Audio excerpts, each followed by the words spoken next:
नमस्कार दोस्तों, अगर आप लोगों का स्कॉलरशिप वाला फॉर्म जो ऑनलाइन अप्लाई किए थे वो रिजेक्ट हो चुका है, तो अब आपको आगे क्या करना है मैं आपको बहुत अच्छे से बताता हूं। बस आपको मैं जो बता रहा हूं वो काम कर दो। 5 दिन के अंदर जो स्टेटस में आपका लिख रहा है ना, ये वाला आपके स्टेटस में ही ना लिख रहा है रिजेक्टेड बाय PFMS।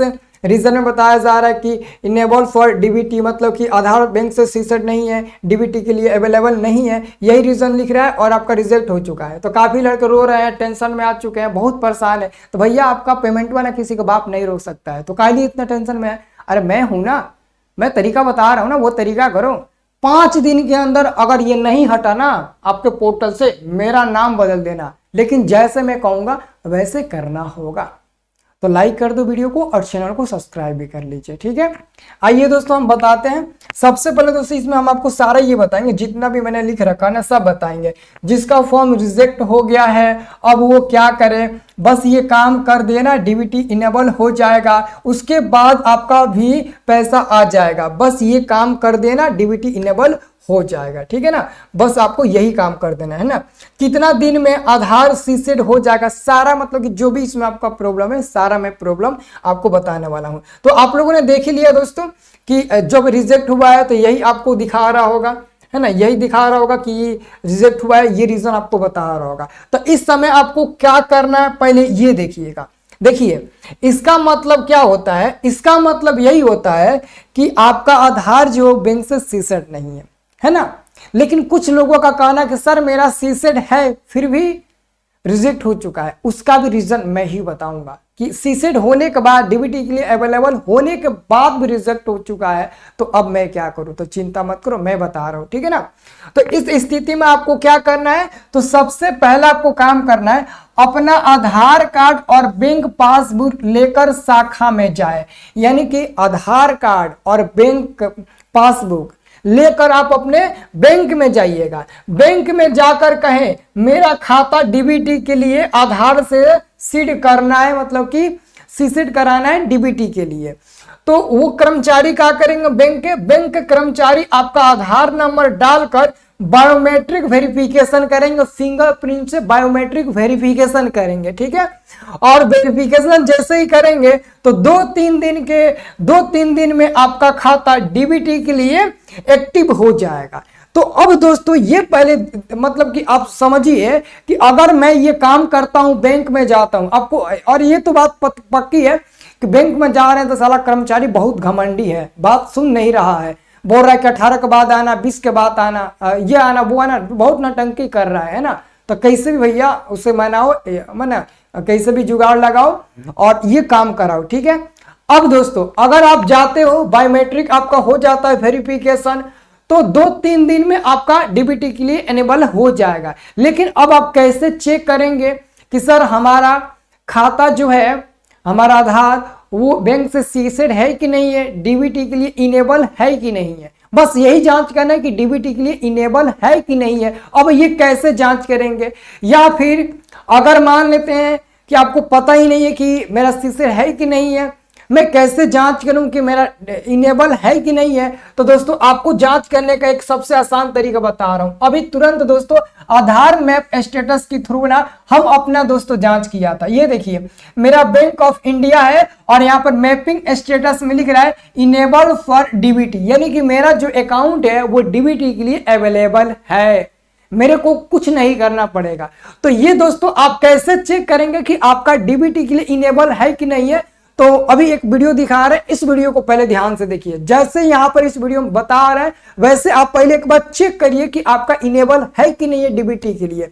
अगर डीबीटी के लिए इनेबल है तो आपका रिजेक्ट हुआ है फॉर्म, तो कोई और रीजन होगा, वो रीजन मैं आपको बता रहा हूं। लेकिन अगर डीबीटी के लिए इनेबल नहीं है तो यहां पर लिख देगा डीबीटी के लिए इनेबल, लिख देगा नहीं है, और यहां पर आपका बैंक का नाम भी नहीं दिखाएगा, यहां पर ऑलरेडी लिख देगा। पहले ये आप चेक कर लीजिए वीडियो देखकर, ठीक है। सबसे पहले आप लोग अपने मोबाइल में गूगल या क्रोम ब्राउज़र ओपन कर लेना और यहाँ पर सर्च में ना लिखना NPCI लिखकर सर्च करिएगा तो ये वाला आ जाएगा पेज।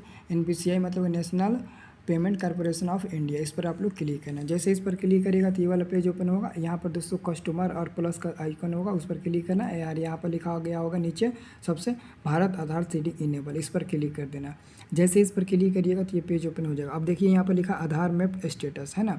ऑलरेडी दोस्तों मैंने 2-3 बार चेक किया है, हो सकता है कि मेरा ना चेक हो, लेकिन यहीं से चेक होगा है ना। और आपका आधार कार्ड से जो नंबर लिंक होगा उसी पर OTP जाएगा। तो मैं अभी भर देता हूँ आधार नंबर। देखिए हमने आधार नंबर और कैप्चर दोनों भर दिया है, ठीक है ना।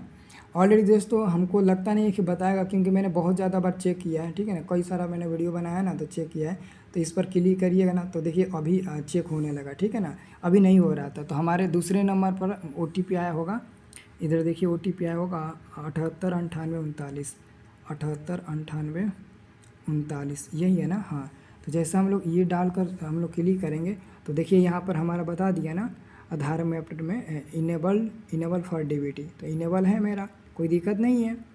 तो आप लोग भी क्या करना, आप लोग भी ऐसे ही चेक करना, ठीक है। और चेक करके पहले देख लो इनेबल है कि नहीं है, फिर आप लोग बैंक में जाइएगा, ठीक है। और एक और बात आप लोग याद रखना, अगर इनेबल है फिर भी आपका फॉर्म रिजेक्ट हो चुका है, तो इसका पता है कारण क्या है। इसका कारण है कि आपका जो अकाउंट है उसमें आपका नाम, डेट ऑफ बर्थ और पिता का नाम कुछ अलग होगा। उससे भी आपका फॉर्म PFMS रद्द कर देता है, कैंसिल कर देता है। तो उसे सुधार करना होगा, या फिर दूसरा अकाउंट खुलवा कर वो सीसेड यानी कि इनेबल करा लेना DBT के लिए, ठीक है। आपने चेक कर लिया। अब दोस्तों आप बताइएगा कि इनेबल है कि नहीं, है दिखा रहा है कि नहीं दिखा रहा है। जैसे मैंने बताया वैसे आप लोग करिएगा। अब दोस्तों आपको आगे समझना है, मेन यही दोस्तों समझना है, मेन यहीं पर आपको समझना है। देखिए जिनका फॉर्म रिजेक्ट हो गया है वे लोग अब क्या करें, तो फॉर्म रिजेक्ट के समय आपके वहां पर दिख रहा होगा PFMS।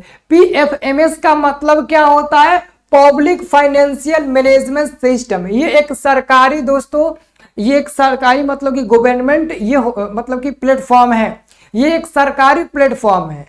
और ये जो PFMS पता है क्या करता है, यही वो PFMS है जिसकी मुट्ठी में है आपके पैसा को आपके अकाउंट में डालना, है ना, इसी के बस में है। तो दोस्तों जब आपका फॉर्म रिजेक्ट हुआ है तो PFMS लिखा है, इसलिए लिखा है क्योंकि PFMS क्या किया है ना, आपका सब कुछ जांच किया है और पता चला है कि यहां पर ये गलती है।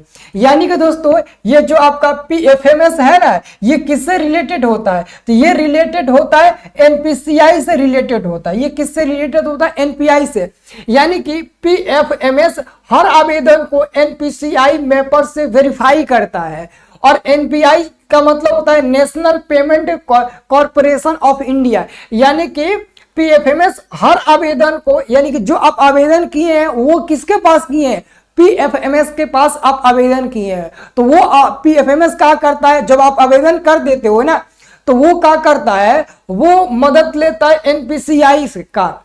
तो PFMS मदद लेता है NPCI का, और NPCI में वो आकर देखता है कि आपका आधार बैंक से लिंक है कि नहीं है, सीसेड है कि नहीं है, और आधार में मतलब कि आपके अकाउंट जो नंबर आपने, जो आपने खाता नंबर आपका है, खाता नंबर जो आपका आधार से सीसेड है, वो खाता नंबर में कोई दिक्कत नहीं है, गड़बड़ी तो नहीं है, बंद तो नहीं है, सारा चीज जांच करता है। और जब जांच कर लेता है ना, तो यहाँ जांच करने के बाद अगर कोई गलती पाई जाती है तो ये यहाँ पर पता चल जाता है, और ये इसको खबर कर देता है। तो ये क्या करता है, PFMS रिजेक्ट कर देता है। इसी के बस में है, PFMS के बस में ही है। अब ये कैसे ठीक होगा, अब वो समझिए। तो ये तो आपको समझ में आ गया कि ये हर आवेदन को इसका मदद लेता है, और तभी वो क्या करता है, आगे मतलब कि कंप्लीट करता है, ठीक है। अब जरा इधर आप लोग ध्यान से देखिएगा।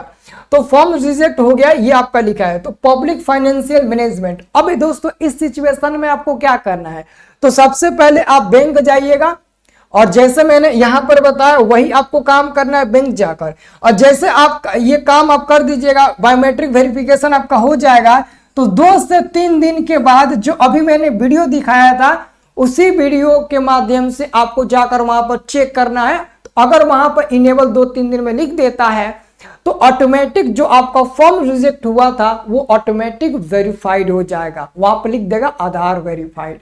अब आप सोच रहे होंगे कि सर अगर हम DBT के लिए इनेबल करा लेते हैं तो जो रिजेक्ट फॉर्म हुआ है वो कब तक ठीक होगा, तो ये तो नहीं बता सकते हैं कब तक ठीक होगा, लेकिन ये जरूर बता सकते हैं कि अगर 2 से 3 दिन में डीबीटी इनेबल हो जाता है, चेक करते रहिएगा, तो 2 से 3 दिन में आपका वो जो फॉर्म रिजेक्ट हुआ था वो भी वेरीफाइड हो जाएगा। क्योंकि सिस्टम ये देखता है कि आपके मतलब कि आपके डॉक्यूमेंट में ये चीज गलती है और वो चीज ऑनलाइन है, ऑफलाइन नहीं है। तो सिस्टम क्या करता है, जो गलती करप्शन मतलब जो गलती होता है, एरर होता है, उसको निकाल देता है बाहर और आपको दिखा देता है कि ये एरर आपके मतलब ना डॉक्यूमेंट में है। तो अब आप क्या करते हो, उस एरर को ऑनलाइन ही सुधार करते हो। यानी कि जब बैंक में जाओगे तो ऑनलाइन ही बायोमेट्रिक के थ्रू उसको सुधार किया जाएगा।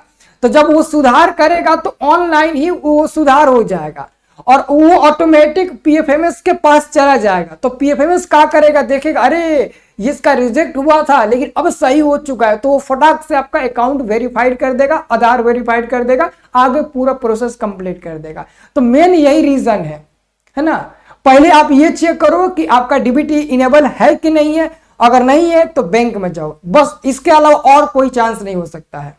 बहुत ऐसे लड़के कह रहे हैं कि सर मैं दूसरा अकाउंट नहीं दे सकता हूं, जैसे कि कुछ लड़के कह रहे हैं कि सर बैंक वाले बहुत बदतमीजी कर रहे हैं, 18, 20, 22 ऐसे डेट दे रहे हैं, तो मैं एक खाता है उसको छोड़ देता हूं और मैं दूसरा खाता खोलवा लेता हूं और उसको डीबीटी उसको डीबीटी के लिए इनेबल करवा दूंगा। तो जो आप डीबीटी के लिए इनेबल करवाएंगे वही आपका हो जाएगा, कोई दिक्कत नहीं होगा, बस इनेबल होना चाहिए डीबीटी के लिए।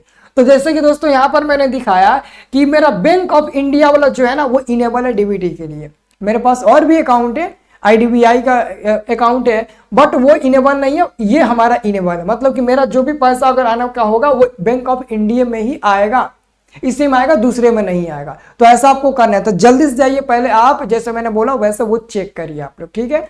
बाकी दोस्तों आगे जो भी होगा मैं आपको अपडेट देता रहूंगा, ठीक है। तो कमेंट आप लोग जरूर करना, एक कमेंट हमारे लिए बहुत मायने रहता है, तो प्लीज आप लोग एक कमेंट कर देना, ओके।